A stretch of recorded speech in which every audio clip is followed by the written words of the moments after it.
A paz do Senhor, boa noite a todos. Alegria mais uma vez estar com vocês para fazermos uma reflexão na palavra de Deus. Quero compartilhar com os irmãos e com os ouvintes da palavra no Evangelho de Mateus, no capítulo 21, no versículo 18, sobre a figueira sem frutos. Tá? E eu desejo do meu coração que você se encontre em paz, com a alegria do Espírito, que a presença de Deus esteja com você e sua família. É o que eu desejo para você nesse momento. Ouça com atenção essa palavra, porque eu já me alimentei dela e ao ministrar estarei novamente meditando e refletindo sobre a importância, a profundidade do que Cristo fala com Israel e aí, através dessa palavra da figueira sem fruto, também fala conosco. Então nos diz Mateus capítulo 21, no versículo 18, diz o seguinte: cedo de manhã, ao voltar para a cidade, teve fome. Versículo 19: e vendo uma figueira à beira do caminho, aproximou-se dela, e não tendo achado senão folhas, disse-lhe: nunca mais nasça fruto de ti. E a figueira secou imediatamente. Bom, como a minha mensagem ela é textual, eu vou lendo o texto e compartilhando com vocês aquilo que eu entendo que Deus colocou no meu coração para a nossa meditação nesse culto de hoje, culto da vitória,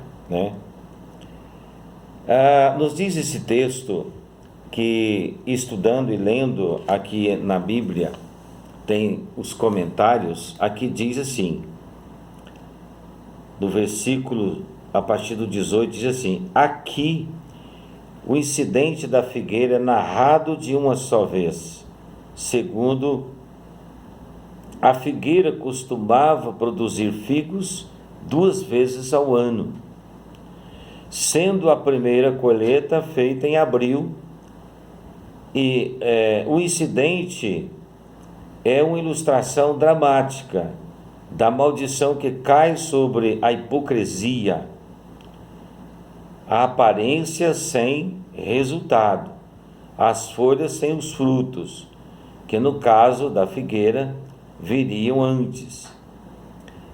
Do poder da oração da fé, aqui fala do poder da oração da fé, a figueira que simboliza Israel, que tem aparência, a tradição e o estofo religiosos, mas ao rejeitar o Messias será amaldiçoado. Então, em resumo, aqui o comentarista da Bíblia, essa Bíblia aqui, deixa eu ver qual que é essa Bíblia, a Bíblia Shed, faz esse comentário. Mas eu já tenho no meu coração, antes de ler aqui, para não ficar só no comentário da Bíblia, eu estava lendo, orando e pedindo a Deus uma direção para o nosso coração. O que Ele quer falar conosco nos dias atuais, através dessa mensagem bíblica, através desse texto bíblico para o nosso coração. O que esse texto quer falar conosco para os dias atuais? Esse texto refere-se especificamente só a Israel, porém, a Bíblia é uma fonte inesgotável espiritual que ela foi escrita para Israel, mas todos aqueles que rejeitaram, o Israel rejeitou a Cristo, mas nós que aceitamos a Cristo, então essa palavra serve para nós também. Às vezes as pessoas leem a Bíblia e falam: não, isso aqui é só para Israel, não é para nós. Não, lá em João capítulo 1, a partir do versículo 1, nos fala que, versículo 12, aliás, a Bíblia nos diz que Jesus veio para os que eram seus, mas eles os rejeitou. Mas todos aqueles que receberam Cristo como Senhor passou a ser chamados filhos de Deus. Então essa palavra é para aqueles que são chamados filhos, que passou a ser filhos, Então ela serve para nós. Vamos tirar uma lição desse texto para nós? Vamos. Então, Senhor Jesus, o que me deixa intrigado, que Jesus sabia que aquela figueira estava sem fruto e que só tinha folhas. Ele sabia, não é? Mas vamos ver a lição que ele quer dar para nós.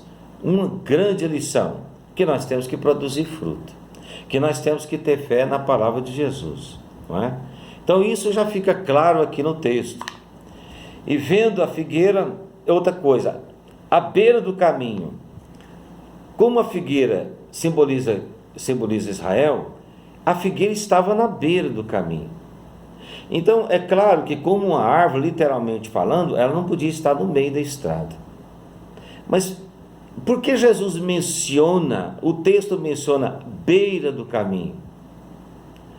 Então é porque também quer dizer o seguinte, que muitas vezes, quando o semeador sai para semear a semente, que é a palavra de Deus, uma cai no meio dos pedregais, outras caem lá no meio do cascalho, na beira do caminho, né, por cima da terra, outra cai em terra boa. Mas aqui a figueira, a localização da figueira, ele faz questão de dizer que a figueira está na beira do caminho. E a Bíblia diz lá em João 14, Jesus diz assim, eu sou o caminho. Então, se você fizer conjecturar os dois versículos, Israel, ele não está no caminho. Israel sempre está na beira do caminho. Ele não se posiciona no centro do caminho, como cristão, como praticante da doutrina de Cristo. Isso me chamou a atenção, porque o texto se refere à beira do caminho. Porque Israel nunca estava no centro da vontade de Deus. Ele sempre estava na beira do caminho, distante da doutrina de Cristo. Então, isso falou muito forte ao meu coração, vendo a figueira à beira do caminho. Porque ele localiza, ele direciona, ele dá geograficamente, ele fala da posição da figueira na beira do caminho. Porque ela está referindo a Cristo. Ele está dizendo também o seguinte, que se Israel não produzir fruto, será amaldiçoado e lançado fora. O que Deus quer dizer exatamente isso? E também, ele aproveita, vamos continuar lendo o texto, achou nela folhas, não achou fruto. Então, o que ele está dizendo também é o seguinte, eles queriam alimentar desse fruto. Então, nós precisamos de estar alimentados de Cristo para alimentar outras pessoas. É exatamente isso que Jesus queria dizer para eles. Disse-lhe, nunca mais nasça fruto de ti. Ele amaldiçoou, ou seja, nós, na condição de cristãos, se não produzir fruto para Deus, na obra de Deus, nós seremos amaldiçoados, seremos lançados fora. É isso que ele está dizendo. E a figueira secou imediatamente. Tá? Vendo isto, os discípulos admiraram-se e exclamaram, como secou depressa a figueira? Jesus, porém, lhes respondeu, em verdade vos digo, que se tiverdes fé e não duvidar, quer dizer, ele está falando de fé na palavra, na doutrina dele, e não pode ter dúvida, como João Batista teve dúvida, foi preso, não é? E mandou 2 discípulos dele para saber se era Cristo ou não, e Jesus diz, bem-aventurado é aquele que não vê em mim, se escandalizar em mim. Então aqui, que não ter dúvida, porque João estava em dúvida, estou lá em Mateus capítulo 11, não é?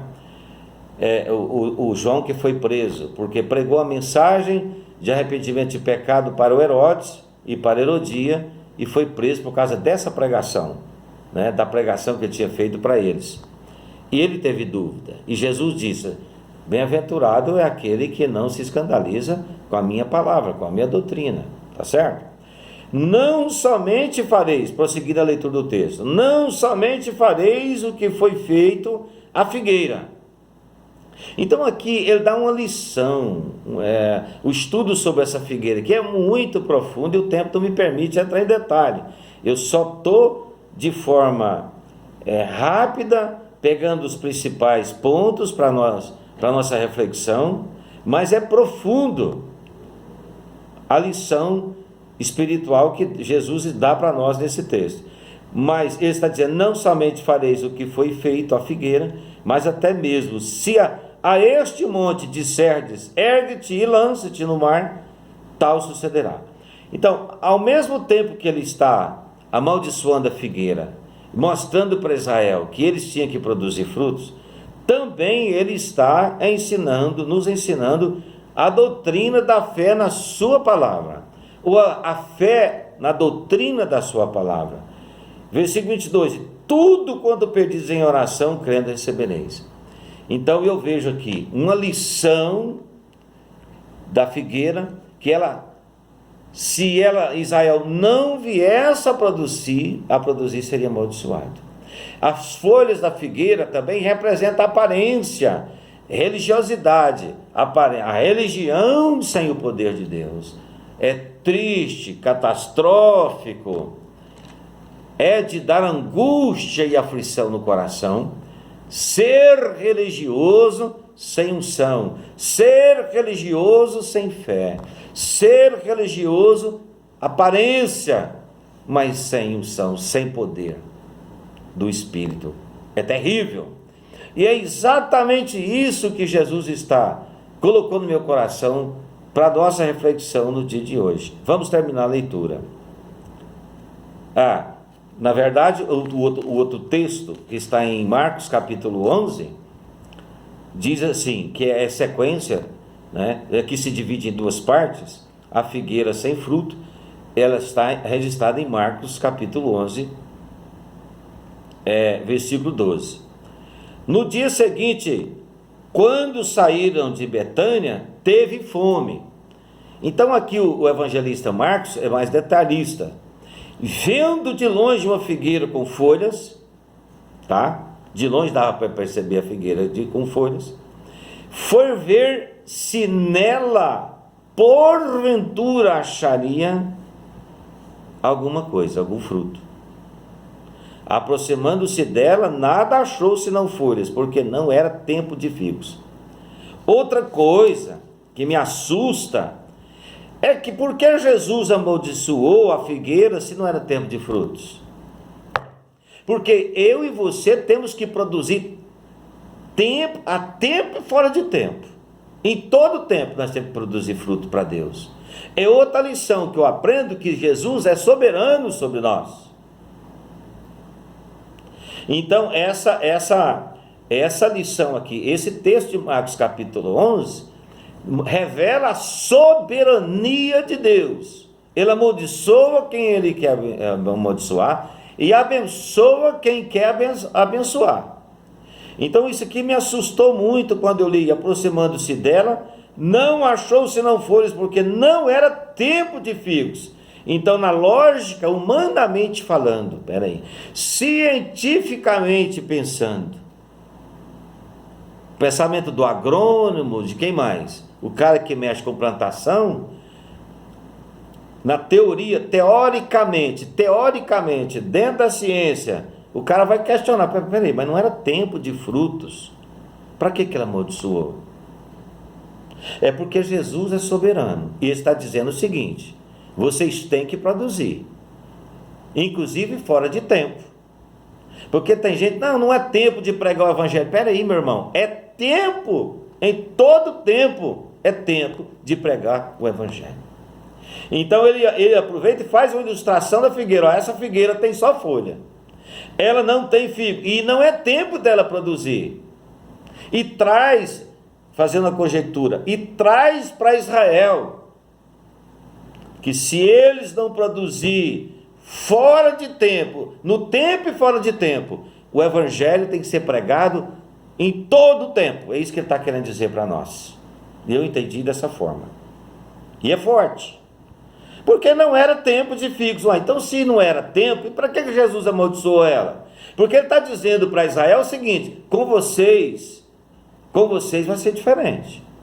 Essa figueira está sendo amaldiçoada porque não produziu frutos, está fora de tempo, e eu amaldiçoei. Porque ele é soberano. Aqui revela a soberania de Jesus Cristo. Ele amaldiçoa quando ele quiser, do jeito que ele quiser. Vamos prosseguir a leitura. Então lhe disse Jesus: nunca, jamais coma alguém fruto de você. E seus discípulos ouviram isso. Lá no coração dos discípulos falou: meu Deus do céu. Eles ficaram encucados, ficaram encabulados, pensativos. Que pode ser isso? Nunca mais.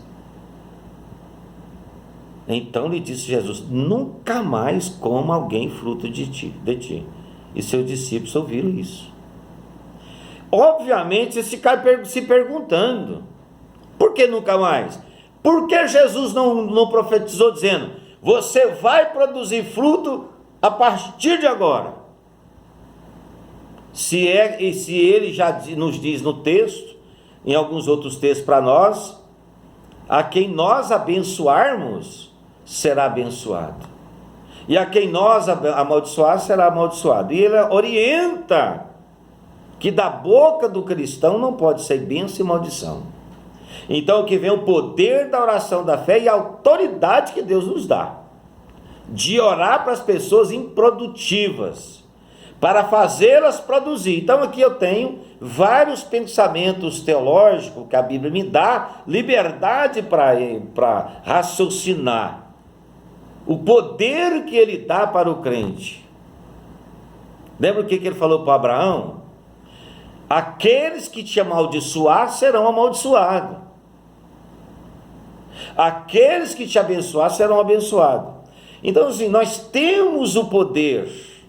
Deus nos deu esse poder e essa autoridade. E nós temos que saber usar para o bem. Virar para uma pessoa improdutiva e dizer: Senhor, faz com que essa ovelha, essa figueira, essa pessoa venha produzir frutos para glorificar o seu nome. Se ela vai produzir ou não, eu não sei. Mas eu tenho que orar para ela vir produzir. Até porque o próprio Cristo diz: a seara é grande, os ceifeiros são poucos. Ore pedindo o dono da seara que mande ceifeiros. Então, na verdade, Jesus revela a soberania dele. A soberania dele. Nunca, jamais coma alguém fruto de ti. E seus discípulos ouviram isso. Jesus está revelando o poder da oração. Cuidado com o que vocês vão falar. Cuidado com o que vocês vão pedir. Eu entendo dessa forma. Não é? Eu entendo exatamente dessa forma. A lição que ele está dando para nós. O quanto é profundo essa mensagem: a figueira sem fruto. Não é?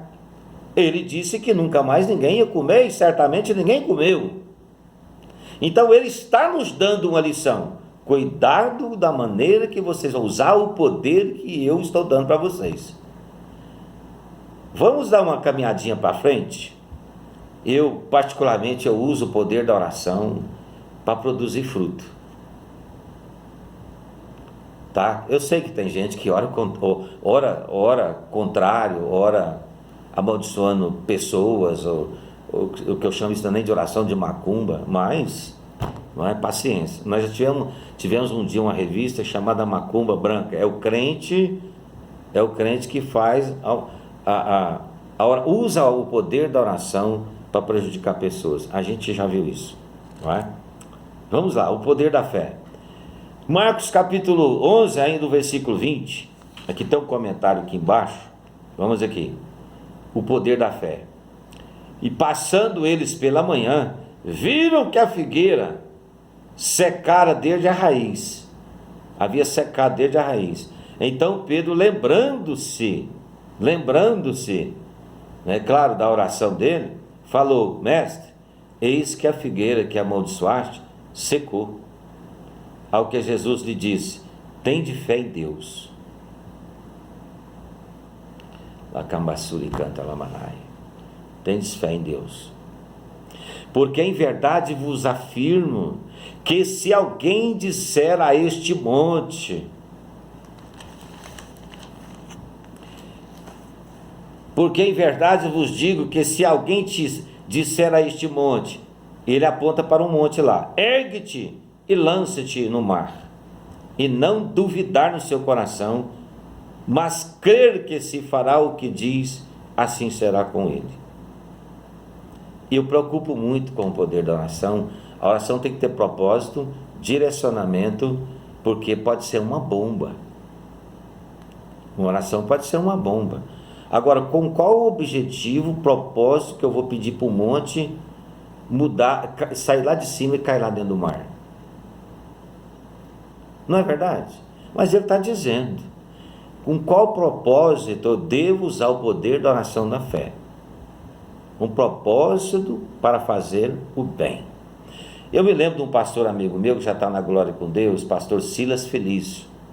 Só para lembrar, para quem não lembra dele, eu falo negão para lembrar que ele era bem fortão, bem morenão. Nos contou numa pregação, num congresso, eu estava ministrando junto com ele, eu preguei um dia, ele pregou outro, eu lembro.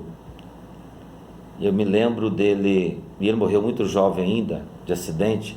Eu me lembro que ele contou uma história num país da América Latina, aqui da América do Sul, que tinha umas empresas brasileiras fazendo asfalto por lá, e o pessoal queria construir uma igrejinha, um templo pequeno lá no monte, mas não tinha como, tinha que quebrar pedra, derrubar pau, e na escola bíblica dominical o pastor ensinou, dizendo que, deu mais ou menos esse estudo aqui, que se pedir para o monte se erguer, ele se ergue e é aplanado.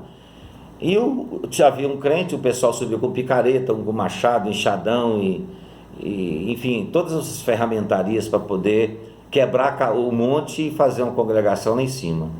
Era um mutirão da igreja, todos os homens subiram para fazer isso, mas teve um deles que ficou na oração do jejum. Enquanto os outros estavam cortando madeira, derrubando pau, quebrando pedra, e ele estava na oração do jejum. Aí os irmãos reclamaram para o pastor e sobre essa questão do monte aqui, de orar para o monte sair do lugar, aplanar o lugar, o ambiente onde ia ser feita a igreja, o templo. E eu tinha, há pouco tempo, eu tinha essa fita guardada, mas o tempo foi passando, já não tenho mais o som para rodar essa fita, para regravar, mas eu guardei na mente essa história. E aí os irmãos foram reclamar para o pastor: pastor, nós estamos com problema lá na construção, lá na preparação do terreno, o que foi? Aí o rapaz não quer, o fulano de tal não quer ajudar nós não, está só orando e jejuando, e não quis nem levar ferramenta, e está lá, ainda dá uma...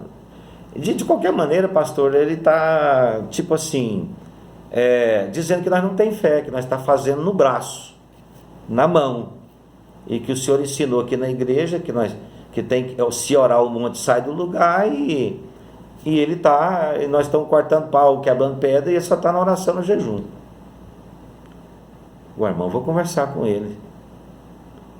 Conversou com o irmão, disse: não, o senhor leu a Bíblia para nós com a Bíblia dominical, que se a gente disser, se a gente não duvidar e disser para o monte sair do lugar, ele sai. E eu estou orando para Deus arrancar o monte daqui, eu não vou pôr a mão de ferramenta nenhuma não. Não, irmão, você pegou literal, irmão. Não, Deus vai tirar um monte do lugar, eu não vou pôr a mão numa pedra. Eu lembro disso, como se fosse agora. Resultado, para me terminar a mensagem, sobre a doutrina da fé, a confiança que você tem que ter em Deus, em Cristo, na sua palavra, orar e não duvidar. Ele orou e não duvidou, o monte vai sair. Aí os irmãos ainda discutiram com ele, falaram: vai sair mesmo, estão quebrando as pedras, derrubando os pau, e você não está fazendo nada, vai sair mesmo. Com você ajudando ou não, o monte vai sair do lugar. Falei: não, Deus vai arrancar esse monte para mim, em nome de Jesus. Sem machado, você já está perdendo tempo de vocês. Começou essa discussão. Bom, e aqui eu termino dizendo o seguinte: as máquinas fazendo asfalto, e viu o rapaz e falou: o que esses homens estão fazendo lá naquele monte lá, na beira da estrada lá, onde estava passando o asfalto? Olha, e contou a história para eles. Falou: não, vamos lá. Em poucas horas de serviço, as máquinas do governo detonou o monte, quebrou o monte, quebrou pau, quebrou pedra, falou, o que mais vocês querem? O monte está quebrado. Não, nós queremos uma estradinha, então vamos embora fazer a estradinha, até sair lá no asfalto, onde a gente vai fazer o asfalto, está passando lá embaixo. O pastor teve que pedir perdão e desculpa para o irmão que orou para Deus quebrar o monte. Quebrou, usou patrola, usou trator de esteira, usou máquinas e patrolou tudo, e os irmãos perderam tempo com o machado, com o enxadão e a picareta na mão. Eu nunca esqueci disso. Lecabassuri Cantamalai. Então eu quero encerrar, minha mensagem foi simples. Eu poderia fazer um apanhado de teologia e tal, não, mas eu vim com simplicidade, para você entender, para você aprender e produzir fruto, e aprender, colocar sua fé em ação, e não duvidar que Deus vai realizar o milagre na sua vida, seja o que for, se tiver dentro da doutrina da palavra de Deus, se tiver dentro da vontade de Deus, você pode ter certeza que o monte vai cair, vai sair do lugar, que essa situação vai ser resolvida. Amém? Vamos orar. Pai Santo, no nome do seu Filho Jesus, está aqui a palavra do Senhor. Eu entendi que essa palavra, meu Pai, ela não só falou comigo, que o Senhor é soberano, que o Senhor nos ensinou a usar o poder da oração da fé, dentro da vontade, do propósito, do projeto de Deus. E eu oro para essas pessoas, para os irmãos que estão me ouvindo, para o nosso Facebook, eu oro para as pessoas que estão nos ouvindo pelo Facebook, para as pessoas que estão nos acompanhando pelo YouTube, eu oro repreendendo este mal, eu oro para essa pessoa que está na UTI, que está entubada, para esse irmão, Senhor, que foi esfaqueado, Deus, que ele volte, Senhor, e que ele venha na igreja dar o testemunho. E eu oro para essa pessoa, meu Pai, que foi atirado, eu oro para essa que pediu oração, eu oro para este irmão, Senhor, que tem que tomar uma decisão séria e não sabe o que fazer. Pai, Delamagassuri canta Lamanai, eu oro para os pastores do Brasil inteiro, e eu oro para a igreja do Senhor do mundo inteiro, e eu oro, meu Deus, para a figueira do Senhor, para Israel, que eles e nós juntos passamos a produzir mais frutos no tempo e fora de tempo, porque Deus está conosco, em todo tempo temos que produzir fruto, dentro da sua vontade, dentro da sua soberania. Pai, eu repreendo este mal, essa doença e esta enfermidade, sai desta pessoa, em o nome de Jesus, e que a bênção do Senhor esteja com você, esteja comigo, esteja conosco, e todos diz amém. Que o grande amor de Deus, a paz do nosso Senhor e Salvador Jesus Cristo, a comunhão e a consolação do Espírito Santo esteja com todos nós, agora e sempre, todos diz amém. Deus abençoe, que Deus te dê a sua vitória hoje, amém.